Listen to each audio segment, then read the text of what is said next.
রাফিক মাথায় একখানা লাল টুপি পরে বনবন করে দৌড়াচ্ছিল। তার চোখে চশমা, আর সে চিৎকার করে বলছে, দেখো, দেখো, কাঁচা কলা, আমি ওটা আগে ধরবো। পিছন পিছন হলুদ শার্ট পরে ছুটছে সুমন। সেও কম যায় না, চেঁচিয়ে পাল্টা জবাব দিল, না, না, ওটা আমার, তুই পাবি না। তাদের বন্ধু মিমি একপাশে দাঁড়িয়ে এই দৃশ্য দেখছিল। তার পরনে গোলাপি ড্রেস। সে খুশিতে হাততালি দিয়ে হেসে কুটিকুটি হয়ে বলল, দেখো, দেখো, কেউ পড়ছে না, শুধু কলাটাই বাতাসে উড়ে বেড়াচ্ছে। সত্যিই তাই, কলাটি যেন জ্যান্ত। সেটি ফিসফিস শব্দ করে বাতাসে ভেসে যাচ্ছিল, আর মাঝে মাঝে রাস্তার পাথর ছুঁয়ে বা পুকুরের পানিতে টুপ করে লাফ দিয়ে আবার উপরে উঠে।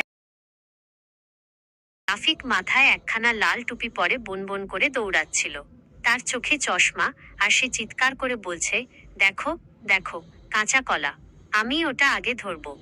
পিছন পিছন হলুদ শার্ট পরে ছুটছে সুমন। সেও কম যায় না, চেঁচিয়ে পাল্টা জবাব দিল, না, না, ওটা আমার, তুই পাবি না। তাদের বন্ধু মিমি একপাশে দাঁড়িয়ে এই দৃশ্য দেখছিল। তার পরনে গোলাপি ড্রেস। সে খুশিতে হাততালি দিয়ে হেসে কুটিকুটি হয়ে বলল, দেখো, দেখো, কেউ পড়ছে না, শুধু কলাটাই বাতাসে উড়ে বেড়াচ্ছে। সত্যিই তাই, কলাটি যেন জ্যান্ত। সেটি ফিসফিস শব্দ করে বাতাসে ভেসে যাচ্ছিল, আর মাঝে মাঝে রাস্তার পাথর ছুঁয়ে বা পুকুরের পানিতে টুপ করে লাফ দিয়ে আবার উপরে উঠে